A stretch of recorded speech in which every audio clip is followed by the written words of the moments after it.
말씀입니다. 신약성경 데살로니가전서 4장 7절에서부터 12절 말씀 함께 보겠습니다.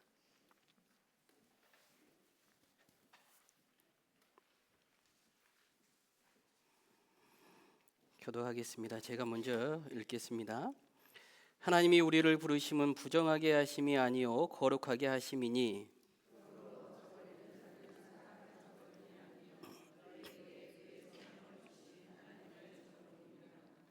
형제 사랑에 관하여는 너희에게 쓸 것이 없음은 너희들 자신이 하나님의 가르치심을 받아 서로 사랑함이라.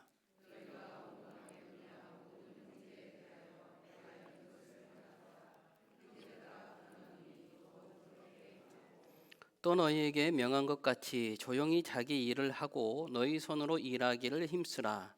이는 외인에 대하여 단정히 행하고 또한 아무 궁핍함이 없게 하려 함이라.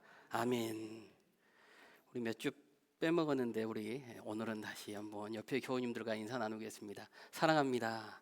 사랑합니다. 사랑합니다. 사랑합니다. 여러분, 우리가 예수님을 믿고 신앙생활을 하면서 참 오해하는 부분 중에 하나가 무엇이냐면 거룩함입니다. 거룩함의 개념. 우리는 종종 세상은 부정하다라고 생각하는 경우가 많이 있어요. 그래서 거룩함 하면 세상과 단절을 하고 산속에 들어가 있으면 거룩해질 것이다. 마치 세상과 우리의 거룩함을 나뉘어서 이분법으로 생각하는 그런 착각을 갖게 되죠. 세상은 속되고 교회 안에서 찬양하고 예배드린 것은 거룩하다. 데살로니가 교인들도 그러한 사고들이 있었습니다. 그래서 교회 안에서 찬양하고 하나님의 말씀을 들을 때는 거룩하다라고 생각을 했어요. 그런데 세상 속으로 나가서는 여전히 앳된 습관들을 가지고 죄의 뿌리를 가지고 살아갔던 것을 오늘 말씀을 통해 알 수 있습니다. 우리들도 그렇잖아요. 여러분, 교회 안에서는 참 거룩한 생활을 하는 것 같잖아요. 이 자리에 있으면 우리 모두가 정말 정결한 삶을 살아가는 것 같지만 교회 밖에 나가서 우리가 한 주간을 살아가면 세상의 사고 방식대로 하나님의 말씀과는 조금 다른 방식으로 나아가면서 이것이 세상을 바르게 살아가는 거야, 이게 세상의 지혜야라고 스스로를 안이하죠. 그런데 오늘 성경에서 말씀해 주시는 거룩함이라는 것은 우리가 발을 딛고 서 있는 이 삶의 자리, 너무나 치열하고 때로는 이 지루한 일상생활 속에서 거룩함이 완성된다는 것입니다. 룻기를 보시면 이방 여인 모압 사람 룻이 시어머니 나오미를 따라서 어머니의 하나님이 나의 하나님이 될 것입니다 라고 고백하고 난 후에 베들레헴으로 돌아갑니다. 그곳에서 매일매일 보아스의 집에서 이삭을 주는 일상의 평범한 시간을 보냅니다. 그런데 하나님께서는 그 평범한 시간을 통해서 기업 물을 자 보아스를 만나게 하시는 것이죠. 룻기를 보시면 룻의 거룩함은 여러분 특별한 장소나 어떤 종교적 행위에 있지 않았습니다. 그냥 아주 평범한 일상, 말씀 안에 거하면서 매일매일을 주님의 자녀로서 살아가는 그 일상의 삶을 통하여서 하나님께서는 그 계보 안에 다윗이라는 귀한 유다의 왕을 허락하셨고 더 나아가서 예수 그리스도 우리의 구원자를 보내주셨던 것이죠. 그래서 오늘의 주제가 무엇입니까, 여러분? 일상의 거룩함인 것입니다. 우리의 일상이 어떻게 거룩함으로 나아갈 수 있는가? 그래서 세 가지를 함께 말씀을 통해서 나누어 보려고 하는데, 첫째는 하나님이 우리를 부르신 목적이 무엇인지, 둘째는 그 부르신 목적을 따라서 우리가 왜 공동체 안에서 살아가야 하는지, 그리고 세 번째는 그렇다면 우리 삶의 자리에서 어떻게 이 모든 것을 실천하고 나갈 수 있을까? 거룩함을 실천하기 위한 방법을 함께 보겠는데요. 먼저 7절과 8절 말씀을 보시면 성경은 이렇게 말씀하십니다.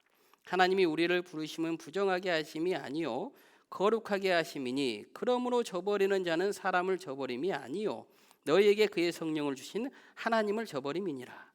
첫 번째, 하나님께서 우리를 부르신 목적은 부정함이 아니고 거룩함이다라는 것이죠.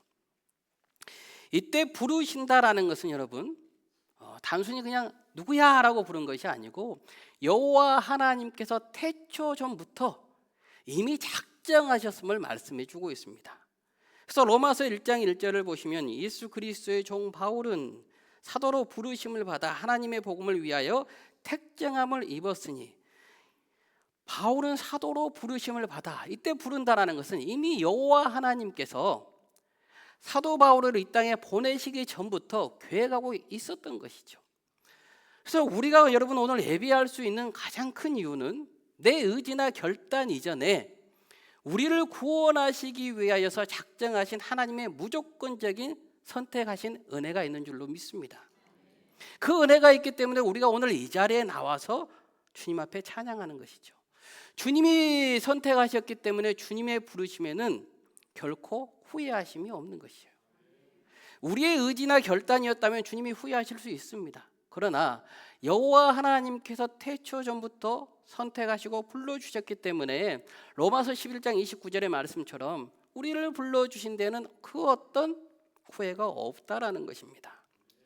그런데 8절을 보시면 여호와 하나님께서 우리를 불러주신 데에는 후회하심이 없는데 우리가 여호와 하나님을 저버린다라는 거예요. 저버리는 자는 사람을 저버림이 아니요 너희에게 그의 성령을 주신 하나님이 저버림이니라. 여호와 하나님께서는 우리에게 거룩함으로 살아가라고 태초 전부터 우리를 선택하여 주시고 불러주셨는데, 우리를 부르신 목적에는 하나님께서는 후회가 없으시는데 우리는 하나님을 끊임없이 밀어내고 외면해 버리는 거예요. 그것을 성경은 성령을 저버린 것이다 라고 말씀해 주고 있어요. 성령을 저버렸다고 해서 어떤 성령의 음성을 저버렸다는 것이 아닙니다. 성령님의 사역은 예수 그리스도를 깨달아 알게 함으로 인하여서 우리 모두가 예수님의 길을 걸어가게 하는데 가장 큰 사역이 있으시죠. 그런데 주님께서, 성령님께서 내 안에 감동을 줘요. 애야, 그것은 주님께서 가신 길이 아니다. 그것은 바른 길이 아니다. 감동을 주는데 우리는 그것을 모른 척하고 살아가죠. 교회 안에서는 성령님의 음성을 듣는 것 같은데 사회생활 속에서는, 경쟁사회 생활 속에서 내가 더 큰 유익을 얻고자, 내 욕망을 실현하고자 세상의 방법을 따라 살아간다라는 것이죠. 내 욕심으로 인해서 내 명예를 지키기 위해서 누군가가 고통스럽고 수고스러워도 괜찮다라는 것이 우리가 삶의 방식을 가지고 나가는 모습이지 않습니까? 그래서 주님께서는 끊임없이, 성령님께서 말씀하시는 거예요. 그것 아니다. 사랑으로 하나 되거라. 사랑으로 용서하거라. 너가 낮아지거라.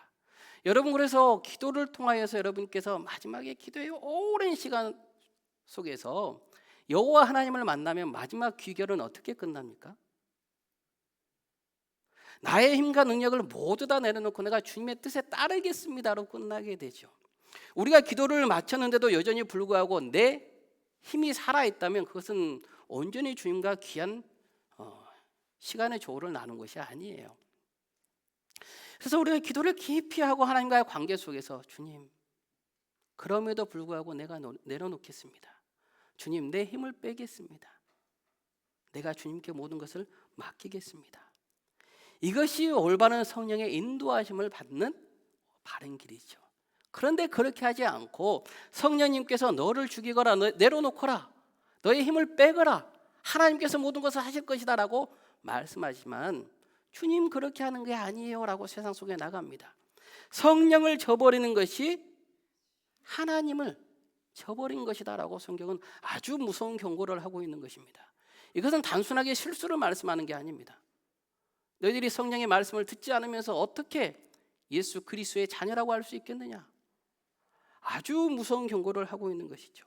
그래서 성령의 인도하심을 받는 사람들은 어떻습니까? 그 십자가에 미련한 것이 우리에게 능력이 된다고요. 나의 힘을 모두 다 뺐기 때문에. 그러나 나의 힘을 빼지 않는, 성령의 인도하심, 조명하심을 받지 않는 사람들은 어떻습니까? 그 십자가에 왜 못 박혀 죽어야 됩니까? 나는 못 죽습니다. 그러니까 우리가 하나님의 능력이 우리 안에서 나올 수 없는 것이죠. 여러분, 우리가 하나님의 이 거룩한 길을 걸어가시면서 내 안에서 역사하시는 그 성령의 음성을 들으면서 세상의 길이 아니라 내 안에 하나님의 길을 보여주시는 예수 그리스도의 길을 보여주시는 성령의 음성을 듣는 우리 모두가 되시기를 주님의 이름으로 축복하고 기도합니다. 그 음성이 우리를 거룩함으로 인도해 주시는 것이죠. 그럼에도 불구하고 여러분, 우리는 이 땅에 살아가기가 대단히 거룩함으로 살아가기가 어렵다고요. 그래서 여호와 하나님께서는 우리가 혼자 걸어가는 것이 아니라 한 명 한 명이 거룩한 성전으로서 함께 힘을 모아서 걸어갈 수 있도록 주님의 몸된 공동체를 예수 그리스도의 피값으로 교회를 세워주신 것입니다. 그래서 9절과 10절을 보시면 형제의 사랑에 관하여는 너희에게 쓸 것이 없음은 너희들 자신이 하나님의 가르치심을 받아 서로 사랑함이라. 너희가 온 마게도냐 모든 형제에 대하여 과연 이것을 행하도다. 형제들아 권하노니 더욱 그렇게 행하고. 데살로니가 교인들은 대단히 큰 환난과 핍박을 받았습니다. 그런데 놀랍게도 그들이 흩어지거나 모두 다 사라진 것이 아니고 더욱더 강력한 힘을 가지고 외부의 핍박을 이겨내기 시작합니다. 이것이 어디에서부터 시작되는 것이냐면 사실은 성도가 서로 힘을 합쳐서 함께 나아갈 때 그 외부의 핍박을 이겨낼 수 있었던 것이죠. 그들이 세상의 부정함 앞에 무너지지 않았던 것은 내 안에 성령의 힘이 하나 되어서 뭉쳐서 강력한 이 에너지를 발산하는 것입니다. 마치 용광로처럼 뜨겁게 불타올랐던 것이죠. 그래서 전도서 말씀을 보시면 한 사람이면 패하겠거니와 두 사람이면 맞설 수 있나니 세 겹줄은 끊어지지 아니하느니라 라고 전도서 4장 12절에서 말씀해 주고 있습니다. 한 사람이면 패한다. 그러나 두 사람이면 맞설 수 있다. 여러분, 촛불 하나가 있으면요 밤에 꺼집니다. 작은 주변은 환하게 비출 수 있지만 먼 곳까지 비추지 못해요. 그런데 그 촛불이 하나, 둘, 셋, 넷, 100개, 200개가 되면요 그 안에 엄청난 뜨거운 열기가 나타날 뿐만 아니라 집 한 채는 금방 불살라 버리죠. 바로 이것입니다. 한 명 한 명의 힘은 대단히 약해요. 한 명 한 명은 세상의 부정함에 이겨나가기 어려워요. 그러나 함께 모임으로 인하여서 거룩한 빛을 발할 수 있는 것이죠. 특별히 전도서 4장 12절에서 세 겹줄은 끊어지지 않는다라고 할 때 이 말씀은 여러분 고대 근동에서 한 사람이 길을 떠납니다. 그런데 산적이 와서 그 사람을 해할 수 있다고요. 우리 조선시대도 마찬가지 아닙니까? 한 사람이 이 여수에서 저 한양까지 가는데 한 사람이 가면 많은 산적들의 위협에서 목숨이 위태롭다고요. 그런데 두 명이 있으면 서로 등을 맞대고 방어할 수 있는 거예요. 그런데 세 겹줄, 세 명은 어떻습니까? 숫자가 아니라 완성됨을 말씀합니다. 완성된 힘. 어떠한 공격에도 모두가 맞서 싸워 이길 수 있을 것이다. 세 겹줄은 끊어지지 않는다라는 것은 완성된 힘이 있으면 함께하는 힘으로 인하여서 어떤 적들도 능히 이겨 싸워 이길 수 있다. 무찌를 수 있다라는 말씀을 하고 있는 것입니다. 여러분, 바로 공동체가 성령의 힘으로 하나 되고 십자가의 하나로 사랑으로 하나 될 때 이 큰 능력을 발할 수 있게 되는 것이에요. 그래서 여호와 하나님께서 그리스도의 몸된 교회와 공동체를 허락하신 이유는 이 땅에서 우리가 거룩함을 가지고 부정함과 싸워갈 때 너의 힘으로 하는 것이 아니고 함께하는 힘으로, 너의 능력으로 하는 것이 아니고 함께하는 능력으로, 그 안에서 성령님의 힘으로 이겨나가라. 그래서 우리에게 공동체를 허락해 주신 것이죠. 이 은혜 안에서 우리가 역사하시는 성령의 능력을 가지고 나가시기를 주님의 이름으로 축복하고 기도합니다. 그래서 공동체 안에서 그러면 우리가 어떻게 생활하고 나아가야 됩니까? 여러분, 이제 뭐 날이 덥잖아요. 여름이에요, 여름. 우리가 이제 계절이 바뀌면 여러분 가정마다 무엇을 합니까? 저희 가정 같은 경우는 지금까지 입었던 옷들을 다 집어넣고 다시 이제 새로운 계절의 옷을 꺼냅니다. 이제 여름 옷을 꺼내죠. 그럼 여러분 옷장문을 열면 어때요? 입을 옷들이 있으세요? 어떠세요? 이상하게 옷장에 옷걸이는 꽉 차 있는데 입을 옷이 없어요. 항상 이게 이제 우리의 미스터리이기는 합니다만은, 그래서 제가 여러분께 어떤 새로운 이제 제안을 드리면, 여러분 옷을 사시거나 또 인터넷으로 요즘 젊은 분들은 쇼핑을 하기 때문에 쇼핑을 하실 때 꼭 혼자서 옷을 사러 가지 마시고 친구를 데려가시든지 며느리를 데려가시든지 누구와 꼭 함께 인터넷 쇼핑을 하시든지 함께 하세요. 왜냐하면 우리의 안목은 변하지 않거든요. 옷을 고르다가 또 똑같은 옷장에 분명히 있는 그 옷을 그대로 고릅니다. 색상도 거진 비슷하고요.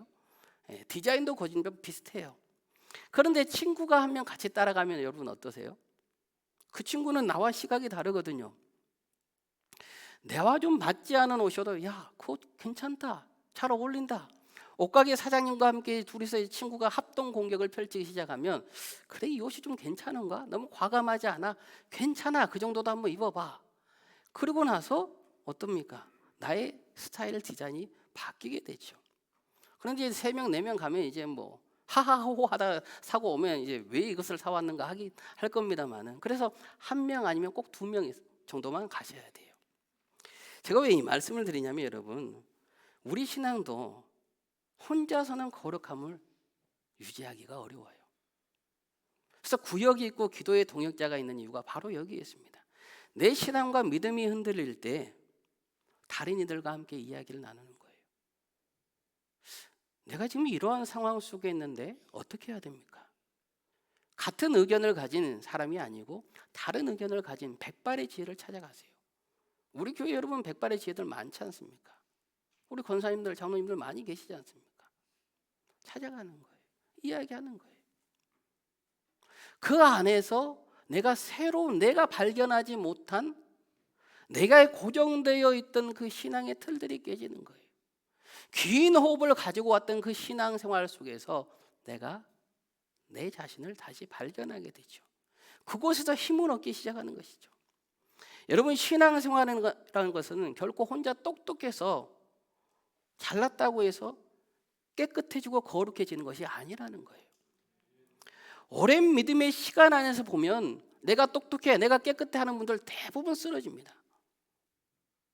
대부분 구원의 자리에서 이탈한다고요. 그러나 함께하는 힘을 믿고 기도를 부탁하고 그 안에서 서로 이해를 생각을 나누고 때로는 시험에 들었지만 그 과정을 이겨나감을 통하여서 여러분, 우리의 믿음이 더욱더 정금과 같이 빛나게 되는 것이죠.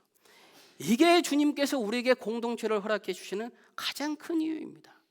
데살로니가 교회 안에서도 시험 받는 사람이 있었다고요. 나 더 이상 믿음 갖지 않으렵니다. 왜 이렇게 살아가야 됩니까? 저 그만하렵니다. 그게 아니야. 믿음이란 그게 아니야. 붙잡아주는 사람이 있었던 것이고 함께 협력하면서 기도로 승리해 나가는 사람이 있었던 것이죠. 여러분, 우리 교회도 세상의 풍파와 영적인 도전 앞에서 오직 예수 그리스도의 그 십자가 사랑 안에서 서로 지켜주고 거룩과 연합과 그 교제로 풍성해지는 복되는 공동체가 되기를 주님의 이름으로 축복하고 기도합니다. 이게 주님께서 우리에게 공동체를 주시며 거룩함을 이끌어 가시는 가장 큰 은혜의 방법이신 것이죠. 그래서 우리를 부정함이 아니라 거룩으로 불러주시고 공동체를 허락하여 주시고 결국에는 이 모든 것들이 우리의 일상의 삶에서 드러나게 하시는 것이 하나님의 계획이었던 겁니다. 그래서 11절과 12절을 보시면 성경은 이렇게 말씀합니다. 또 너희에게 명한 것 같이 조용히 자기 일을 하고 너희 손으로 일하기를 힘쓰라. 이는 외인에 대하여 단정히 행하고 또한 아무 궁핍함이 없게 하려 함이라. 그러니까 11절과 12절을 통해서 말씀하시는 것은 결국 거룩함이라는 것은 일상, 우리 삶의 자리를 통해서 드러나야 한다라고 말씀해 주고 있는 것이죠. 우리가 하나님의 그 거룩함을 아무리 머리로 안다고 한들 삶의 자리에서 실천하지 않으면 그 아무것도 아닌 것이죠. 공허한 손인 것이죠. 요즘은 그렇지 않습니다만은 그럼에도 불구하고 여전히 오늘날도 교회 안에서 최선을 다하고 기도하고 봉사하는 것은 거룩함으로 생각하는 반면에 가정에서 생활하는 것, 직장 생활하는 것은 엉망으로 하면 괜찮다라고 생각하는 소수의 사람들이 있죠. 여러분, 아무리 전도를 열심히 하고 기도를 열심히 하고 말씀을 열심히 보더라도 우리가 가정을 내팽개쳐버리고 직장 생활을 엉망으로 한다면 그것은 결코 거룩함이라고, 주님께서 원하시는 거룩함의 모습이라고 할 수 없습니다. 주님께서 원하시는 거룩함이라는 것은 우리 삶의 자리에서 드러나는 것이에요. 우리 노동의 현장에서 나타나는 그 거룩함을 주님께서는 말씀하고 계시죠. 그래서 로마서 12장 1절을 보시면 그러므로 형제들아 내가 하나님의 모든 자비하심으로 너희를 권하노니 너희 몸을 하나님이 기뻐하시는 거룩한 산 제물로 드리라. 이는 너희가 드릴 영적 예배니라. 우리 안에 있는 이 교회는 거룩하고 세상 속되다. 기도하는 시간은 거룩하고 직장 업무나 가정에서 설거지하는 것은 세속적이다. 이러한 이분법적 사고를 깨트려야 돼요. 여러분, 왜 교회가 거룩합니까? 왜 교회가 거룩합니까? 장소가 거룩해서입니까? 거룩하신 예수 그리스도의 피로 세워졌기 때문에 거룩하신 것이죠. 장소가 거룩한 게 아니다고요. 여러분, 왜 우리가 거룩합니까? 죄로 인하여 죽을 수밖에 없는 우리지만 거룩하신 여호와 하나님께서 불러주셨기 때문에, 우리를 선택해 주셔서 너는 내 아들이다 택하여 주셨기 때문에 우리가 거룩해지는 것이지, 우리의 본성은 여전히 죄인이다고요. 교회가 거룩하고 부름받은 우리가 거룩하고 구원받은 가정이 거룩해지는 이유는 여호와 하나님께서 주인 되어 주시기 때문에 거룩하다라는 것이죠. 그러므로 우리의 삶의 자리의 주인도 여호와 하나님이 되어 주신다면 그것이 바로 거룩한 삶이 되는 것이에요. 그래서 거룩한 산제물로 삶의 예배를 드린다는 것은, 여러분, 우리의 모든 삶의 주인, 주님, 내 삶의 주인이 주님이 되어 주옵소서. 그래서 아침에 우리가 눈을 뜨고 가장 먼저 해야 되는 기도가 뭡니까? 주님, 내 삶을 주님께서 오늘도 주장하여 주옵소서. 내가 주인이 아니라 우리의 오늘의 삶이 여호와 하나님이 주인이십니다라고 고백할 때 진정한 거룩한 산제물로 나아가기 시작하는 것이죠. 그래서 여러분, 진정한 거룩함이라는 것은 죄를 짓지 않는 공로주의가 아니에요. 우리는 죄를 짓지 않으면 그것이 거룩함이라고 생각한단 말이에요.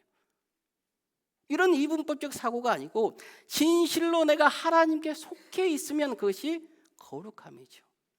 죄의 근원적인 뜻이 무엇입니까? 하나님과 멀어지는 것이 죄예요. 하나님과 멀어지는 것. 그래서 우리가 끊임없이 여호와 하나님께 거하기 위해서 노력하고 훈련하고 나가는 것이죠. 왜냐하면 우리는 행복을 추구하기 위해서 살아가는 사람들이 아닙니다. 우리들은 하나님께 구원을 받고 선택을 받으면서 거룩함을 추구하기 위해서 살아가는 하나님의 자녀이기 때문이에요. 그래서 끊임없이 내 몸에 거룩함, 이 훈련을 집어넣어야 되죠. 내가 어떻게 하면 성령님의 조명하심을 받고 나아갈까? 성령님과 하나 되어 나아갈 수 있을까? 2006년에 개봉을 했던 영화 각설탕이라는 영화가 있습니다. 설탕 이야기하는 영화는 아니고요. 저도 오래전에 보고 말씀을 준비하면서 보려고 했는데 보지는 못했어요. 다시 그 영화를 1시간 반 동안 볼 자신이 없는 거예요. 그런데 기억 속에 남아있는 장면이 무엇이냐면, 그 말을 타는 경마하는 장면이 하나 있는데, 그래서 훈련하기 위해서 말과 기수가 땅 소리와 함께 스타트를 끊는 것이에요. 소리를 듣고 스타트를 끊으면 늦는 거예요. 땅 소리와 함께 기수가 말의 고삐를 붙잡고 나가면 이미 늦어버려요. 땅 소리와 함께 기수와 말이 함께 움직입니다. 그 훈련을 끊임없이 하는 거예요. 여러분, 우리가 훈련한다는 것은 다른 것으로 훈련하는 것이 아니에요. 우리가 말씀을 통해서 성령의 감동을 통해서 나아갈 때 그 말씀이 삶에서 바로 적용되는 것이죠. 주님, 내가 좀 기도 좀 해보고 성령의 음성을 들어보고 움직이겠습니다가 아니다고요. 성령님께서 끊임없이 나를 주장하여 주셔서 내 안에서 성령님께서 하시는 그 감동이 바로 내 삶 속에 나타날 때, 그것이 올바른 훈련이죠. 그래서 훈련은 대단히 어렵습니다. 신앙의 훈련, 절제는 여러분 결코 쉬운 일이 아니에요. 그런데 이러한 훈련 마지막에 주는 기쁨이 있다고요. 세상과 바꿀 수 없는 기쁨. 아, 주님께서 나와 함께 하시는구나. 정말 주님이 주시는 성경의 말씀들이, 역사들이 바로 이것이구나. 내 안을 휘 감싸는, 세상의 언어로 표현할 수 없는 그 기쁨들이 내 안에 들어온다고요. 제가 40대 초반입니다. 초반에 이 새벽에 일하시는 하나님을 만납니다. 새벽에 역사하시는 그 하나님의 인자하심을 만나요. 그러고 나서 저의 모든 삶을 바꿔요. 그래서 가장 먼저 바꾸는 것이 저녁 시간이에요. 이미 여러분께 저의 입맛이 애기 입맛으로 지금 소문이 나 있는데, 제가 그래도 입이 좀 고급입니다, 여러분. 애기 입맛이긴 한데 고급이에요. 보통 우리가 저녁 식사를 7시, 6시 반에 7시 정도에 합니다. 저는 5시 하거든요. 5시 반입니다. 물론 7시에도 먹고 8시에도 먹습니다. 그러나 최대한 새벽 기도를 위해서 5시에 먹어요. 그 이유가 무엇이냐면 소화기관이 안 좋은 것도 있지만 이 잠을 일찍 자야 되는데 이 소화가 되지 않고 잠을 자면 그 다음날 새벽에 너무나 힘들어요. 피곤해요. 새벽 4시까지 소화가 안 되니까 그냥 너무나 어려운 거예요. 그럼 무엇이 있을까? 시간을 좀 앞당겨서 식사를 하자. 이왕이면 좀 가볍게 먹자. 물론 뭐 헤비하게 치킨을 한 마리를 다 먹을 때도 있고 피자를 먹을 때도 있습니다만은 최대한 새벽의 기쁨을 위해서 나를 절제하자. 무슨 일이 있어도 잠을 10시 이전에는 자려고 합니다. 10시에는 무조건 잡니다. 그래서 이제 수많은 시간이 흐르다 보니까 그래도 이제 9시 반 되면 잠이 오기 시작해요. 여러분 10시 넘으면 재밌는 것들 많이 있죠. 저도 21세기 대군 부인 보고 싶어요. 어제 최종이었단 말이에요. 결과가 어찌 되든지 궁금해요. 그러나 보지 않는 것이죠. 절제하고 그 다음에 새벽에 주님 앞에 기도하고 나면 기쁨이 찾아와요. 그리고 주님 앞에 기도하고 나서 하루를 시작할 때요. 하나님, 오늘은 이러한 약속들이 있고 일들이 있습니다. 주님께 모두 다 보고 드립니다. 하루를 시작하다 보면 내 뜻과 다른 일들 많이 나타나요. 부정한 방법을 쓸 일도 많이 나타나요. 주님께 기도했다고 만사형통되는 일들은 아닙니다. 어려운 일들이 나타납니다. 그러나 그 안에서 주님, 내가 주님께 기도하였기 때문에 이 모든 일을 여호와 하나님께서 하실 터인데 주님, 내게 이길 수 있는 힘을 주옵소서. 이 부정함과 타협하지 않는다고요. 그 거룩함으로 나갈 수 있는 힘을 달라고 기도할 수 있고 자신감이 생긴다고요. 부정함 앞에 고개 숙이지 않는 것이죠. 절제와 훈련을 통하여서 하나님을 더욱더 신뢰하고 의지하고 나가는 것이죠. 여러분, 세상 사람들은 성공을 위해서 얼마만큼 훈련하고 노력합니까? 우리가 잘 아는 그 애플의, 여러분들이 들고 있는 휴대폰 애플의 팀 쿡은, 이 CEO 팀 쿡은 3시 45분에 기상을 합니다. 여러분들이 일상생활 속에서 여러분의 그 잠을 깨우기 위해서 손에 들고 다니는 스타벅스의 창업자 하워드 슐츠는 언제나 6시에는 무조건 출근을 합니다. 이 6시에 출근하기 위해서 새벽 일찍 일어나는 거예요. 서울에 가면 그 무교동 북엇국집이라고 아주 유명한 북엇국을 맛있게 하는 맛집이 있습니다. 상당히 오래된 맛집인데요. 그 맛집은 여러분 북엇국 하나 끓이는데 뭐 얼마나 비법이 있겠습니까? 그렇잖아요. 북어 그냥 달달달 참기름과 볶다가 물 넣고 두부 넣으면 끝나는 거잖아요. 그런데 새벽 일찍 모든 직원들이 육수를 내리기 시작합니다. 명절 아니면 쉬지를 않아요. 요즘 토요일도 한 3시 정도까지밖에 하지 않습니다만은 여러분 무엇입니까? 그들이 더 쉬고 싶지 않겠어요? 더 자고 싶지 않겠어요?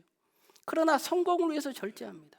세상 사람들도 자신의 성공을 위해서 이만큼 절제하고 훈련하는데 우리는 하나님의 선택을 받은 사람이고 영적인 거룩함을 유지하고 나가야 되는데 왜 이 정도의 훈련과 절제를 우리는 하지 않고 나가느냐는 거예요. 그래서 여러분, 우리는 영적으로 더욱더 거룩해지기 위해서 세상 사람들보다 더욱더 노력하고 힘쓰고 훈련해야 할 줄로 믿습니다. 우리가 영적으로 깨어있지 않고 좀 더 자자, 좀 더 졸자 손을 모으고 있으면 여러분, 우리가 영적으로 정말 궁핍함이 찾아오죠. 나도 모르는 사이에 부정함에 머물러 있게 되는 것입니다. 그러므로 끊임없이 우리가 다시 깨어나서 일어나서 거룩의 훈련으로 절제를 통하여서 그 하나님의 능력으로 나아가시는 귀하고 복된 은혜가 있기를 주님의 이름으로 축복하고 기도합니다. 이것이 하나님께서 우리를 부르시는 가장 큰 목적이에요. 부정함에 머무르게 함이 아니라 거룩함으로 나아가게 하기 위하여서 공동체를 허락하시고 그리고 나서 우리의 일상의 모든 삶을 거룩으로 물들이라는 것입니다. 부정함의 방법이 아니라 하나님의 능력으로 나아가라는 것이죠.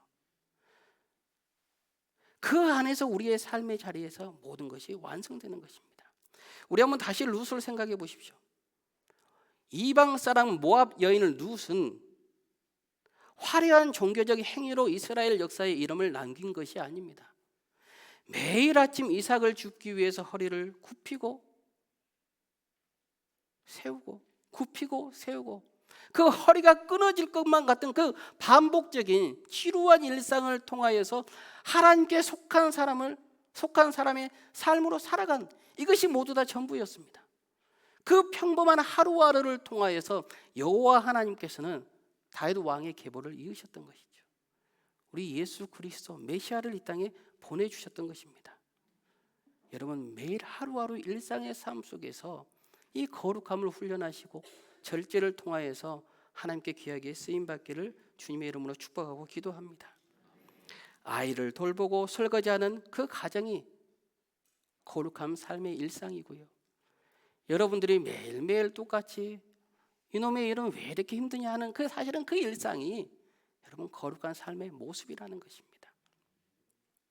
그러니 우리에게 주어진 모든 삶의 시간을 하나도 땅에 버릴 수 없는 것이에요. 아마 오늘 말씀을 듣고 이렇게 생각하시는 분이 있을 겁니다. 참 그래, 거룩함으로 살아가야지. 그런데 아직 저는 어떤 상황이 있어요. 이 상황이 종료되면 이제 거룩함으로 나아갈게요. 훈련할게요. 절제할게요. 그렇게 생각하시는 분들 계실 거예요. 여러분, 그런데 바울과 실라는 감옥에 갇혀서 찬송했습니다. 상황이 여의치 않았습니다. 우리가 잘 아는 믿음의 사람이라고 하는 요셉은 어떻습니까? 누명을 뒤집어쓰고 감옥에 들어갔어요. 그곳에서 매일매일 거룩한 삶을 걸어갑니다. 다니엘은 어떻습니까? 상황이 좋아서 그가 기도했습니까? 목숨이 경각에 달려 있었어도 하루에 3번 창문을 열어놓고 기도합니다. 결코 세상이라는 상황은 좋지 않습니다. 세상은 끊임없이 우리가 거룩함이 아니라 부정함과 타협하고 걸어가게 우리 상황을 만들어갑니다. 그러나 나의 그 의지와 하나님이 주신 성령의 충만함으로 우리가 거룩을 훈련하고 나갈 수 있을 줄로 믿습니다. 오늘 우리가 다시 한번 결단하시고 이 거룩함으로 성령의 능력으로 우리 모든 자리에서 일어나셔서 주의 거룩함을 밝히 비치는 거룩한 일상을 만들어 가시는 하나님의 자녀 되시기를 주님의 이름으로 축원합니다. 우리 함께 일어나셔서 찬양하며 나가도록 하겠습니다. 부르신 곳에서